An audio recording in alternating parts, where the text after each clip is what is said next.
Bem-vindos novamente, minha turma que sempre acompanha, e bem-vindo pela primeira vez a você que nunca assistiu o meu canal aqui no YouTube. E hoje o programa é muito especial porque é um assunto que eu adoro discutir e venho fazendo isso há 18 anos, não espalhe não. Mas antes de começarmos, faz o seguinte: você não está inscrito ainda não? Se inscreve agora. A inscrição aqui é grátis, não precisa pagar absolutamente nada. E já que você vai se inscrever, ative também o sininho das notificações, porque é importante para você receber a cada semana um vídeo novo. Então, vamos lá falar porque as redes sociais causam tanta paixão e porque a vida na rede social é mais interessante do que a vida real.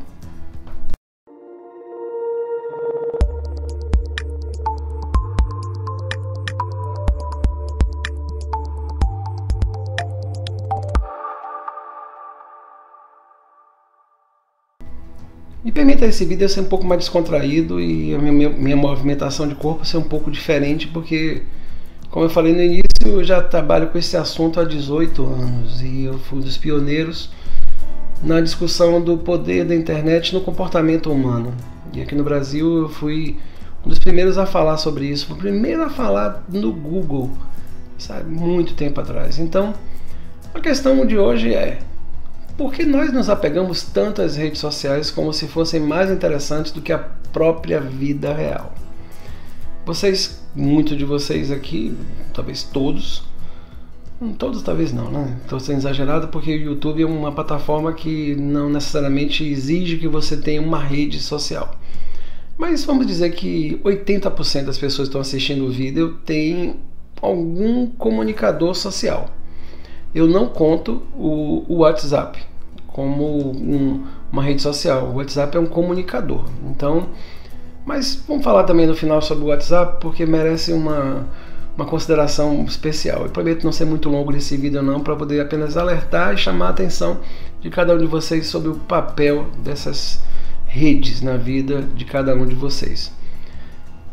Então, você tem Facebook, você tem Instagram e você no passado já teve até o famoso Orkut. O que são essas redes? O nome já diz, é uma comunicação social onde você coloca o perfil, seu perfil, para que você encontre os seus amigos, conheça pessoas novas, reencontre pessoas do seu passado, seja na escola, trabalho, de infância. É legal você ter sempre a mão ali. Eu vou dizer que talvez a rede social seja a nova vizinhança.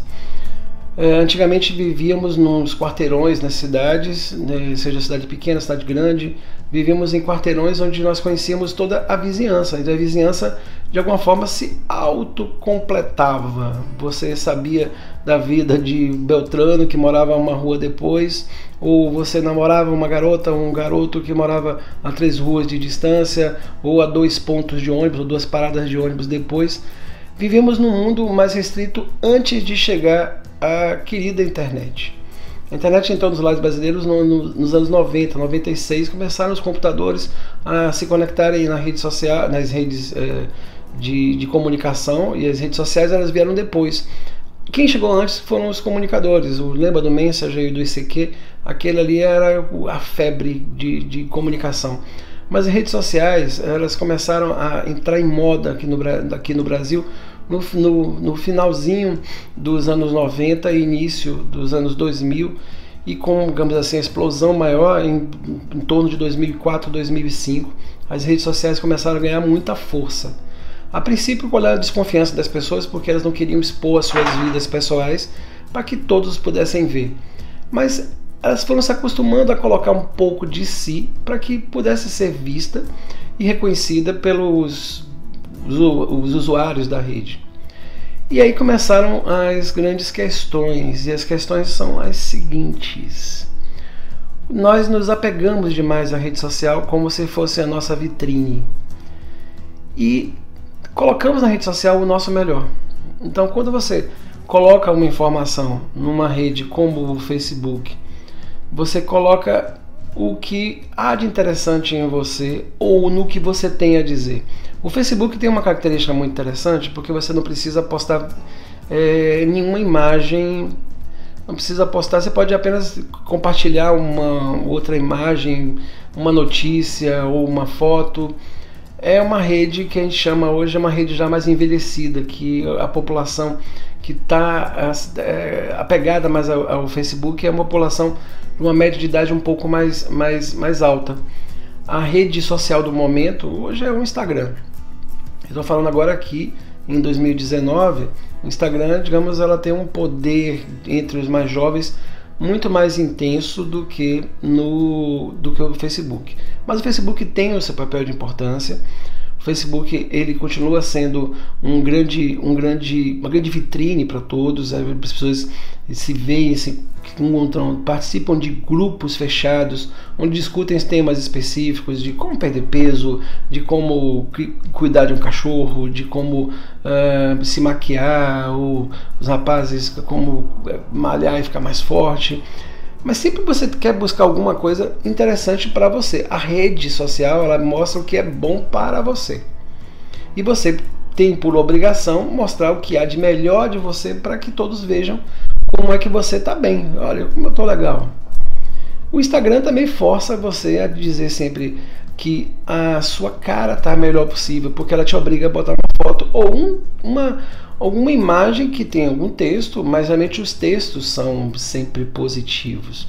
Conheço várias pessoas e como trabalho muito com isso, elas vêm sempre me relatar, e eu atendo muitos pacientes que têm dependência tecnológica, seja dependente de rede social, ou dependente de smartphone, ou de jogos eletrônicos, e ouço muitas histórias. Tem pessoas que postam em redes sociais 15, 20, 30 vezes por dia.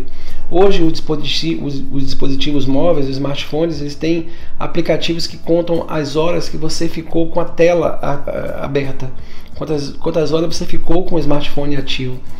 E alguns aparelhos, como por exemplo o iPhone da Apple, ele tem distinguindo quanto tempo você ficou no Instagram, quanto tempo você ficou no Facebook, quanto tempo você ficou, e agora eu vou falar sobre o WhatsApp, para você ter ideia de quanto tempo você gasta.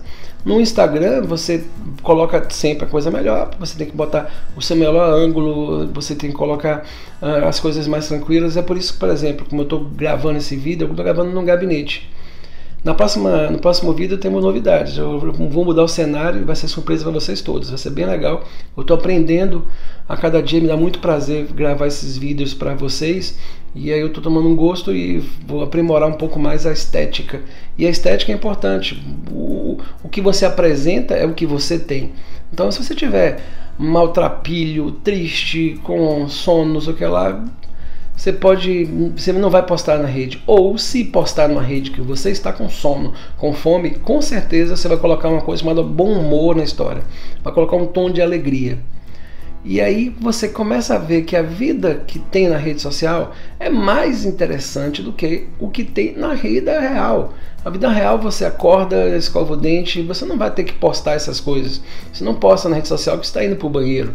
Não posta na rede social que você está indo para a farmácia comprar um remédio para cólica menstrual. Você não faz isso. Você só posta coisas que são interessantes. Porque você tem que ser interessante. Porque o que é que você sabe que você busca na rede social, seja no Instagram, seja no Facebook? Você sabe? Likes.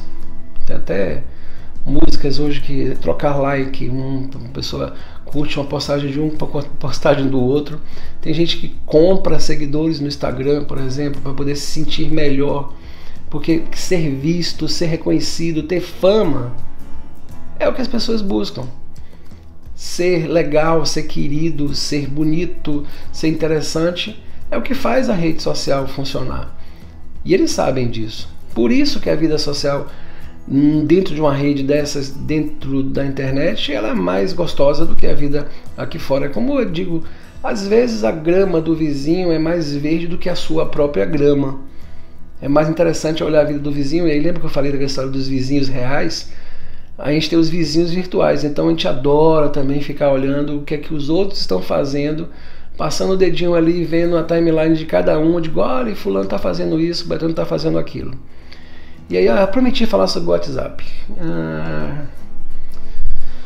WhatsApp, comunicador instantâneo, acessível, gratuito, todo mundo tem no seu smartphone, ou pelo menos a maioria das pessoas tem o WhatsApp instalado. E o WhatsApp é que ele apita o dia inteiro com todo tipo de notificação. O que deveria ser uma coisa interessante de comunicação, de mandar notícias, seria uma evolução daquelas mensagens de texto, aqueles SMS, que são mensagens curtas, e eram cobradas pelas operadoras de telefone. Cada mensagem que você mandava, você tinha um pacotezinho. Hoje todo mundo, as operadoras não cobram, o pacote está incluído de SMS ilimitado, porque eles não estão mais, ninguém manda mais SMS, manda mensagem pelo WhatsApp. Tem gente que fica desesperado quando chega no lugar que tem um aparelho que tem crédito e o crédito acabou e tem que correr para achar uma rede Wi-Fi, porque se não ficar conectado com o WhatsApp, ou como a gente chama de zap e tudo, e se não ficar conectado, a pessoa entra literalmente em desespero e causa abstinência. Você se lembra do período que um juiz lá de Sergipe bloqueou o WhatsApp?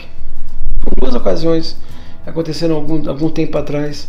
Foi um desespero no Brasil, os portais de notícias só faltaram anunciar o apocalipse no Brasil, porque um juiz determinou o desligamento ou tirar do ar o WhatsApp. Como é que eu vou falar com a família? Digo, peraí, você não falava por telefone? Você não ligava para os seus amigos? Você não mandava mensagem? Quer dizer, parece que o WhatsApp sempre fez parte da vida da gente, desde que a gente nasceu. E não é tanto, a gente tem o WhatsApp há mais ou menos 10 anos. Não é uma coisa tão antiga assim, mas todo mundo hoje não abre mão de ter o WhatsApp. E aí, às vezes, as pessoas abusam um pouco da capacidade do WhatsApp e se desesperam e ficam ansiosas quando elas mandam uma mensagem para alguém. A pessoa, por exemplo, visualiza a mensagem, aparece aquele tonzinho azul na notificação. Algumas pessoas tiram a notificação para evitar ansiedade alheia, mas todo mundo se apegou muito ao comunicador, então, e cria dependência. Tem gente que acorda e antes de ir ao banheiro abre o celular para ver se tem notificação no WhatsApp, para ver se tem curtidas no Instagram ou para ver se tem curtidas ou alguma notícia dentro do Facebook. É a nossa vida hoje. E aí eu falo, como é que você pode se livrar um pouquinho disso, tirar um pouquinho do peso da tecnologia de comunicação do seu cotidiano?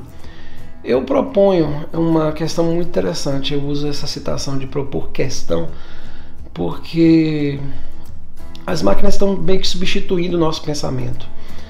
Quantos de vocês lembram de mais do que 10 números de celular? Bota no comentário aqui alguém, eu tenho orgulho de dizer que eu me lembro de mais 10 números de celular. Antigamente a gente sabia números de cor, era muito fácil. Hoje em dia a gente depende da agenda do celular.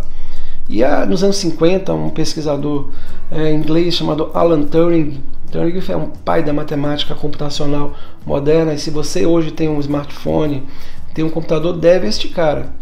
Isso aí é uma história lindíssima que eu posso contar em um outro vídeo. Mas o Alan Turing teve uma frase que ficou muito famosa, que ele, dando uma aula, um aluno levantou e perguntou: professor, um dia as máquinas podem pensar? E o Alan Turing respondeu para o aluno, eu gostaria de saber o conceito seu do que é máquina e o que é pensar. Porque hoje, aí é o nosso comentário final, hoje as máquinas conseguem pensar por nós. E aí a rede social vira uma nova realidade que nós vivemos, uma realidade virtual, uma realidade de afetividade digital. Nós temos hoje um afeto diferente, um novo afeto. O que nos afeta vem da rede social, vem da internet. Às vezes o que acontece na realidade não é tão importante quanto acontece dentro de uma rede social que você tem acesso. A internet modifica. O processo eleitoral que aconteceu no Brasil há pouco tempo, aconteceram as fake news, as notícias falsas, disseminadas principalmente pelo WhatsApp. De um lado e do outro, do lado vencedor e do lado derrotado. É isso, a gente convive com essa realidade, mas distinga, dê um feriado, tenta pegar teu celular, desligar um pouquinho. Você também está assistindo esse vídeo aqui pelo celular, mas faz um negocinho, dá uma desligada de vez em quando nele. Pega um livro, faz uma coisa interessante, dá uma saída, veja os vizinhos reais. Aquele vizinho que está na sua rede social, mande para ele uma mensagem, aí ainda pelo smartphone, vamos sair para poder conversar, vou conhecer você um pouquinho, porque a rede social não tem cheiro, não tem gosto, não tem toque da pessoa, não tem a proximidade do calor humano, a gente perde esse calor humano, a gente está perdendo essa capacidade de ter afeto concreto pelo outro. Agradeço muito vocês terem chegado até aqui esse vídeo, os grandes heróis que conseguiram resistir a 14 minutos ou 15 minutos de vídeo. E é um assunto que eu gosto muito, então eu me despeço desse formato de cenário. No próximo eu vou fazer uma coisa interessante para surpreender vocês. Vou começar também a fazer entrevistas com pessoas que são importantes na área da saúde mental. Vou fazer algumas lives também, tanto nas redes do Facebook e Instagram. Olha eu falando, vou usar a rede para poder comunicar, mas é para comunicação efetiva, não para poder fazer fofoca na vida de vizinho, ok? E eu gosto muito de comentários, gosto muito dos likes, gosto muito dos compartilhamentos, gosto muito das inscrições. O canal está crescendo, estou muito feliz com isso. Muito obrigado a cada um de vocês pelo carinho que vocês manifestam nas redes. Quem quiser fazer segmento na rede social, no Instagram, lá eu respondo também via direct algumas dúvidas. E é a vida que tem que fazer com que ela seja bem vivida de uma forma efetiva, com afeto concreto, um afeto real. Gostaria de poder abraçar cada um de vocês, mas então fica um abraço virtual dizendo que a gente pode viver sim de um modo real, concreto, com felicidade, usando menos as redes sociais, para que sejamos mais felizes e fiquemos bem a cada dia. Esse é o recado de hoje. Então, até a próxima semana e fique bem.